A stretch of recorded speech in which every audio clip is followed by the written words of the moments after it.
tout autre chose. On va passer donc à... Là, livre exceptionnel, c'est un témoignage exceptionnel.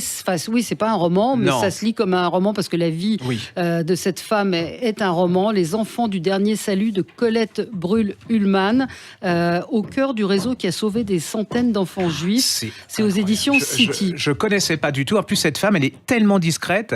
Elle a été pédiatre. Oui, alors ce livre, c'est deux choses. C'est d'abord l'histoire d'une famille juive qui émigre en France.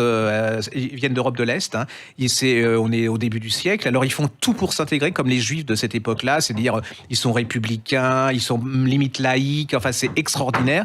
Vous savez, toute cette histoire, moi, je trouve qu'elle est très, très intéressante. Et puis, cette fille, elle veut devenir externe, elle veut devenir médecin. Arrive la guerre.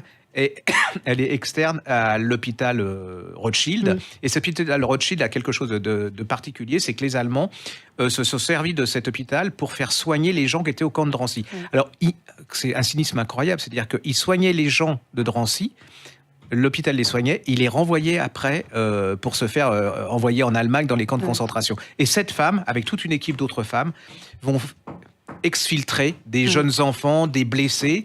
C'est une histoire de courage, mais absolument incroyable. Un courage parce qu'ils ont truqué les registres. Je vois, ils ont déclaré des nourrissons décédés et ils les ont fait sortir par la morgue. Et ils ont sauvé comme ça des centaines d'enfants. Et il y a cette femme, on la voit traverser Paris avec deux gosses qu'elle ne connaît pas.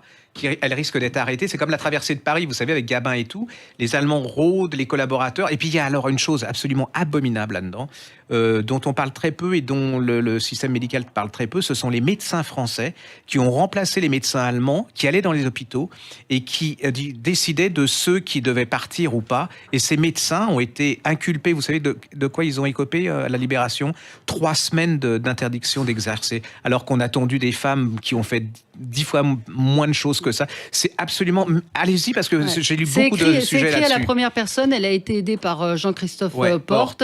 Et elle est toujours vivante, cette femme. Oui, absolument. Elle est incroyable. Elle avait 22 ans en 42. Elle a 97 ans, là. Et elle a voulu raconter ses souvenirs et rendre hommage, d'ailleurs, à une jeune femme qui l'a aidée beaucoup pendant Et je trouve que c'est bien parce que c'est quand même ces juifs dont on disait pique-pendre sous Pétain qui ont donné quand même un peu d'honneur à la France en se battant et en étant résistants face aux Allemands. Je trouve que c'est un très beau énorme témoignage. Les enfants du dernier salut, donc Colette Brühl-Ullmann avec Jean-Christophe Porte, et c'est aux éditions City. Voilà, bon, j'espère qu'on vous a donné envie de lire. En tout cas, c'était le but. Ne restez pas devant la télé tout le week-end, même s'il y a des très bons programmes.